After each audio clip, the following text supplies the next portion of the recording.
Berjuta profesi, berjuta cerita tersaji.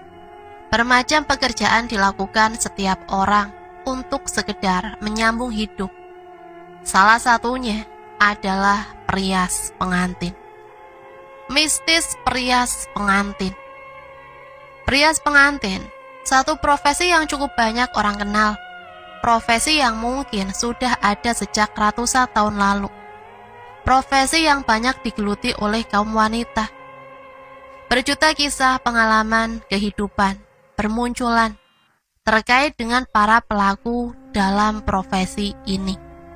Salah satu yang paling menarik adalah banyaknya kisah mistis yang menyertai keberadaannya.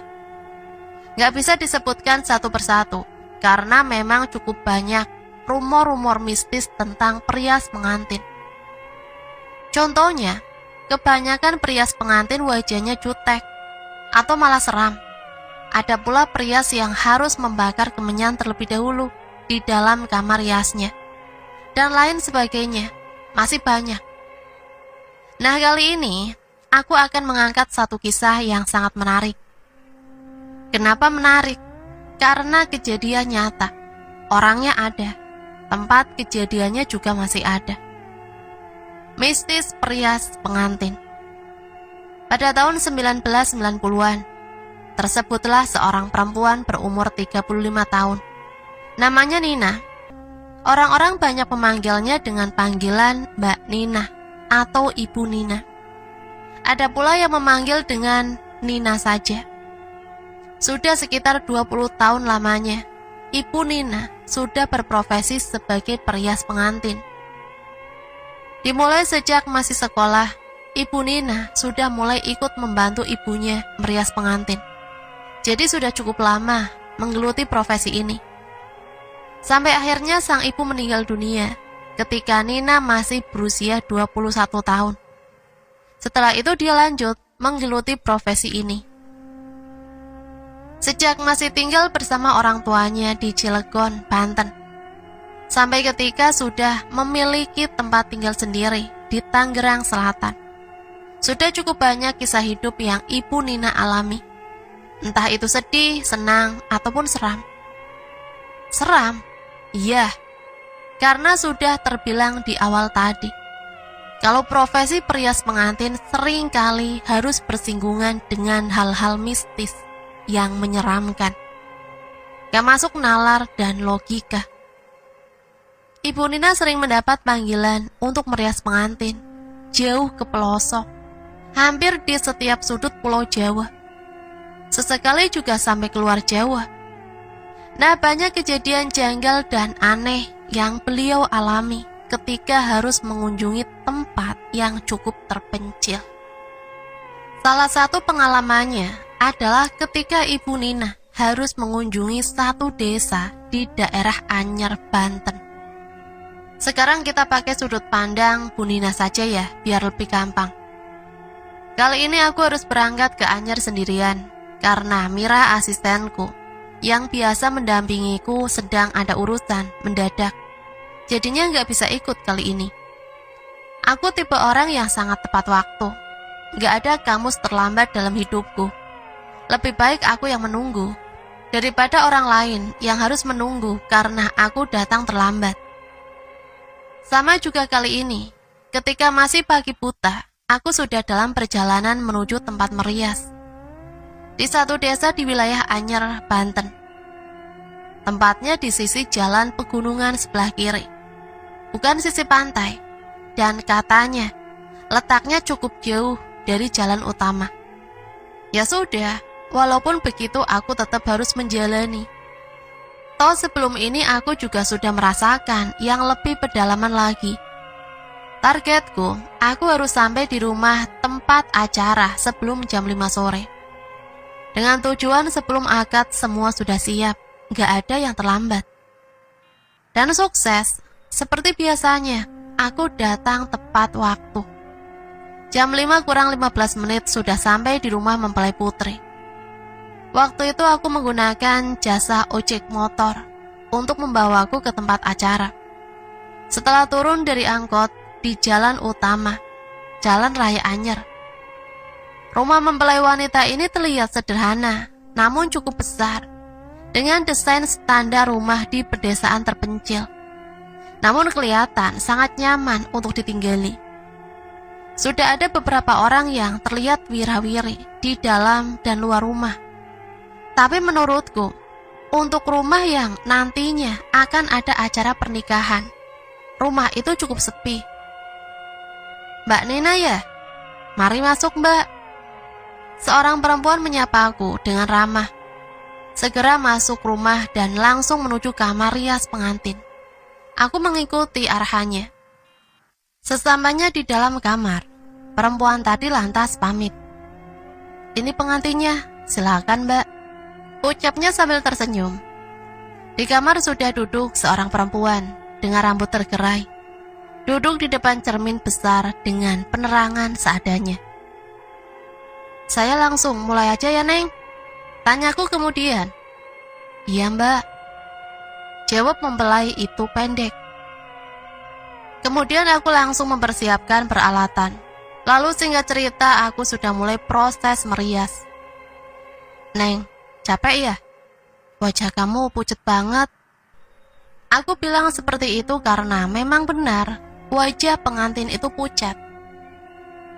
"Iya Mbak, capek banget.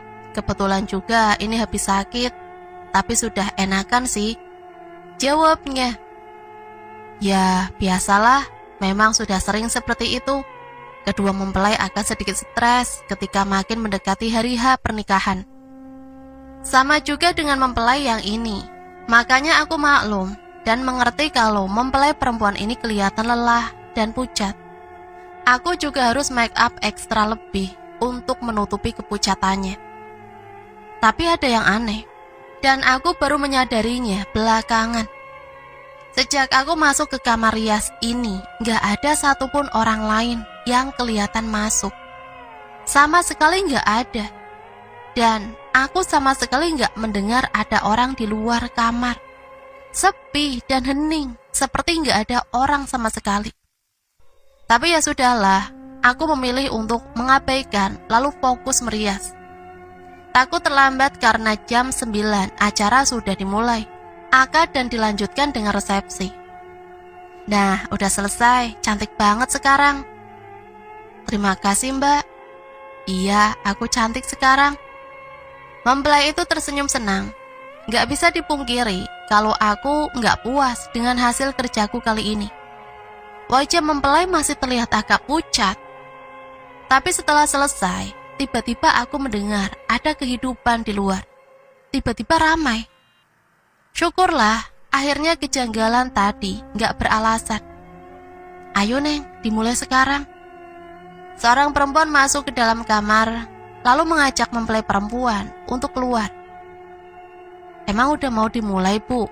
tanyaku. Ya aneh aja, kan seharusnya akad mulai pukul 9. Ini kan masih pagi, pikirku begitu. "Udah mau dimulai Mbak, kan udah jam 9, ucap perempuan itu. Jam 9? Serius? Aku sedikit gak percaya, karena waktu aku merias tadi kurang dari 2 jam. Harusnya ini masih jam 7.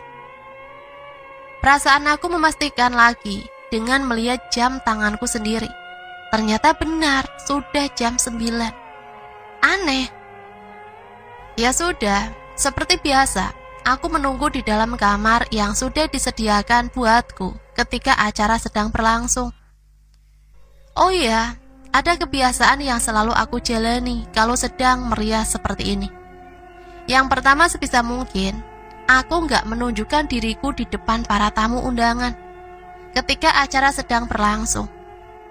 Yang kedua, aku sama sekali nggak makan atau minum yang disediakan tuan rumah sebagai jamuan acara yang aku terlibat di dalamnya untuk merias pengantin. Walaupun itu hanya segelas air putih, makanya aku selalu membawa bekal air dan sedikit makanan untukku sendiri. Kenapa harus begitu?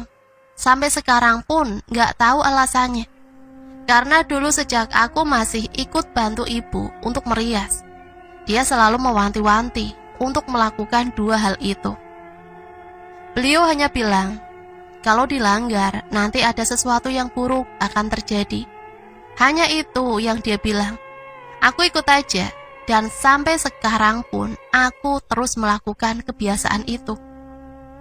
Seperti yang sudah aku bilang tadi, setelah akad, acara akan dilanjutkan dengan resepsi. Menerima tamu undangan yang masih dilaksanakan di rumah mempelai wanita. Nah, rencananya setelah selesai bertugas merias untuk akad, sehabis duhur, aku akan pergi meninggalkan lokasi menuju Cilegon untuk mengunjungi salah satu kerabat di kota Cilegon. Karena pengantin akan berganti pakaian dan dirias lagi setelah maghrib.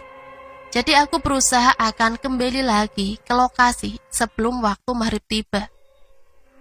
Singkat cerita, selepas duhur, setelah kejadian mempelai berganti pakaian dan dirias, aku akhirnya berangkat ke Cilegon. Jarak tempuh Anyer Cilegon sekitar 2 jam menggunakan angkutan umum. Aku seorang profesional, tapi kali ini aku agak terlambat. Baru menjelang Isya, aku sampai di Anyer, tapi belum sampai lokasi pernikahan. Masih di jalan utama, Jalan Raya Anyer. Karena merasa sudah terlambat, aku jadi menyewa angkot supaya bisa lebih santai.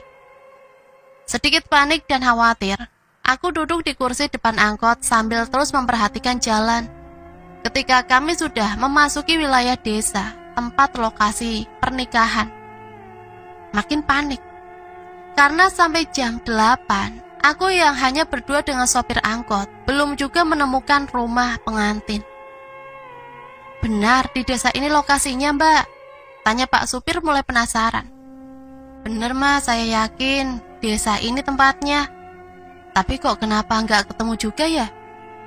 Aku menjawab sambil kebingungan. Jalan desa sudah sangat sepi, nggak ada orang sama sekali yang lalu lalang. Karena memang sangat di pedalaman, aliran listrik pun belum masuk ke wilayah ini. Desa gelap gulita. Roda angkot terus menyusuri jalan tanah yang membelah wilayah sepi ini. Sudah jam 8:30, kami belum juga menemukan kosnya.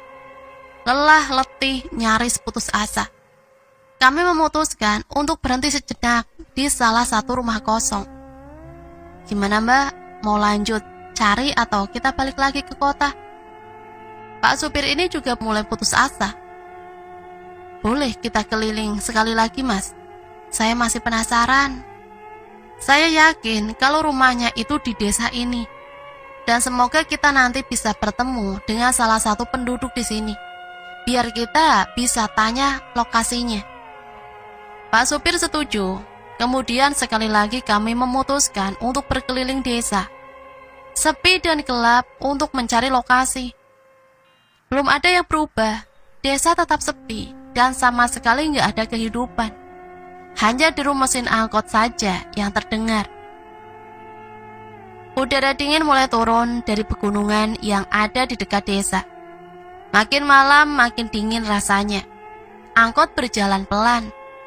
Lagi-lagi terus menyusuri jalan tanah kering yang sepertinya sudah lama nggak terguyur hujan.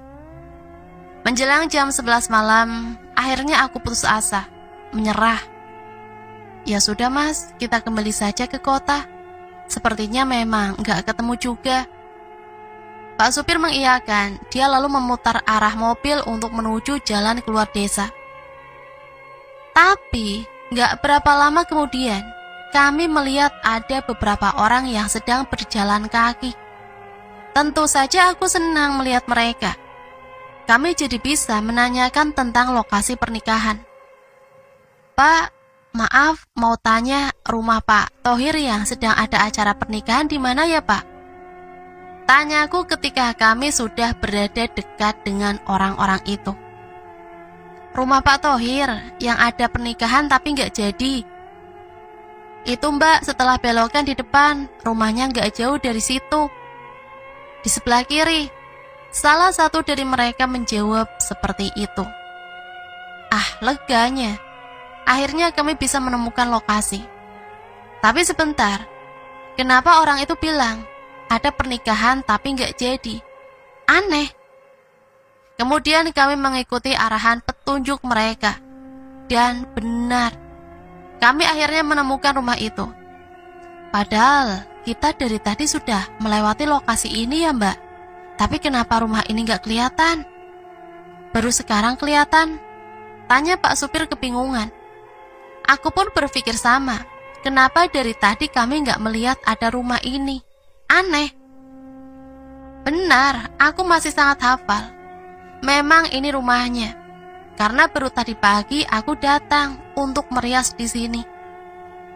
Tapi ada yang janggal. Memang benar, rumah ini terlihat ada banyak orang.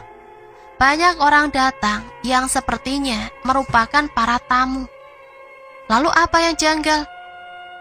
Ketika kami turun dari angkot dan masuk ke dalam halaman, aku melihat kalau rumah ini sama sekali nggak terlihat sedang ada acara pernikahan. Karena sebagian besar tamunya mengenakan pakaian gelap, layaknya orang yang datang melayat. Acara bergabung, bukan datang ke acara pernikahan. Ada apa sebenarnya? Bu, maaf, keluarga pengantinnya kemana ya? Aku bertanya ke salah satu perempuan yang aku temui di teras. Itu, dia menunjuk ke salah satu perempuan lainnya yang sedang terseduh menangis. Kemudian aku menghampiri perempuan itu, yang ternyata aku mengenalinya. Dia adalah perempuan yang mengantarku masuk ke kamar pengantin tadi pagi. Mbak Nina ya, kok baru datang? Maaf ya Mbak, kami lupa memberitahu kalau pernikahannya batal, nggak jadi. Ucap ibu itu sambil menahan tangis. Batal, kenapa Bu? Bukannya tadi acaranya sudah mulai? Saya kan yang merias pengantinnya dari pagi sampai siang. Jawabku keheranan. Gak ada pernikahan Mbak. Ratih, mempelai perempuan, meninggal karena sakit mendadak jam 1 tengah malam kemarin. Mempelai wanita sudah meninggal malam sebelumnya. Lalu siapa yang aku rias di rumah itu tadi pagi? Ngeri banget ya. Bayangkan saja kalau kita ada di posisi Ibu Nina. Gimana tuh perasaan kita? Semoga teman-teman semua bisa terhibur ya. Sampai di sini Mimin pamit undur diri. Mohon maaf apabila banyak salah kata. Akhirul kalam, wassalamualaikum warahmatullahi wabarakatuh.